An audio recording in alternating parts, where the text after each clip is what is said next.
ត្រូវស្គាល់អ្វីដែលគួរទឹកថ្លាឈប់ដោះឆ្លោះឃើញបាតដៃទឹកល្អក់មានត្រីឥតដឹងធំតូចមនុស្សមើលខាងក្រៅឥតដឹងខលខូចស្រដៀងឬដូចគួរមើលឲ្យឆ្ងាយ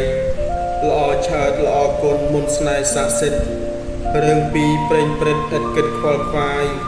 ខណ្ឌនឹមកើតស្លាប់ពុំចេះចិនណាយធ្លាប់ធ្លាក់អបាយមានចាំដែរទេ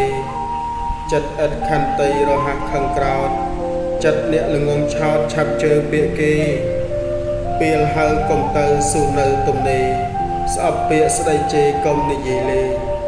កុំដាំដើមលហុងនៅក្នុងសាគរកុំយកដុំថ្មចម្រាញ់រកព្រេងក្នុងស្រែដាំស្រូវកុំដាំដើមត្រែងបើខ្វះអំបែងកុំអំបែងឆ្នាំងដីកុំចង់ធ្វើពេទ្យក្នុងភេទជាសង្ឃកុំធ្វើតាមចង់បាត់បង់វិន័យស្រឡាញ់ចៃវរកុំស្ដាប់ពាក្យស្រីកុំយកក្របីចងក្បែរកូនជេកកុំអាងទើច្រកពោលថាភ្លេចគិតកុំអាលទុកចិត្តសត្វពស់ចម្លែកកុំយកពងមិនទៅផ្ញើនឹងក្អែក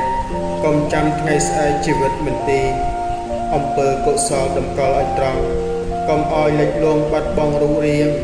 កុំលឺផ្គរលួនចាក់ចោលទឹកពីងធម្មជាតិមិនទៀងជូនភ្លេងជូនរៀងសូមអនុ